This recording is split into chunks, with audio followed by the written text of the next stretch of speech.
প্রশ্নের মধ্যে পড়ে? আসে না যে ভাই তো ব্যস্ত থাকে, আমরা শুনলাম যে না না না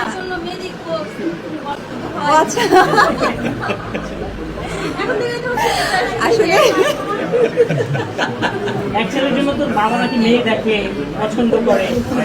আমাকে লিটারেলি সাংবাদিকদের কথা শুনে অপু বলেন, এটা কোনো প্রশ্নের মধ্যে পড়ে? অপু বিশ্বাসের দ্বিতীয় বিয়ের খবর যখন তুঙ্গে, যখন কোনো সাংবাদিক অপুকে দ্বিতীয় বিয়ে নিয়ে সরাসরি কোনো প্রশ্ন করেনি, তখন আজ কিছু সাংবাদিক অপুকে সরাসরি তার দ্বিতীয় স্বামী সম্পর্কে জানতে চান। আর তখনই ঢালিউড কুইন হেসে ব্যাকুল হয়ে পড়েন। প্রশ্নের জবাব এড়িয়ে যান নায়িকা।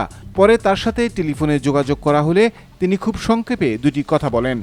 রানিং আমরা হাজব্যান্ড ওয়াইফ করতো যে আমাদের বিয়ে শাদী কখন কি হচ্ছে, আমি ওর বিয়ের বরণডালা সাজাবো লাইক দ্যাট, রাতে গিয়ে আবার ধর তাকে রান্না করে খাওয়াচ্ছি।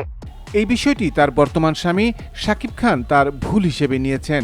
শাকিব বলেন, অপু ভুল করেছে, আমি আশা করি অপু তার ভুল শুধরে আমার কাছে আবার ফেরত আসবে। ভুল তো মানুষই করে, আমি তাকে মন থেকে ক্ষমা করে দিয়েছি। আমার বিশ্বাস এ ধরনের ভুল আর সে করবে না। দুর্ঘটনা যেটা হয়ে গেছে, কিছু ভুল অপু করেছে, আব্রাহামের কথা চিন্তা করে as my wife, আমি তাকে মন থেকে মাফ করে দিয়েছি। ফাইন, ঠিক আছে। আমার বিশ্বাস এই ধরনের ভুল আর কখনো করবে না।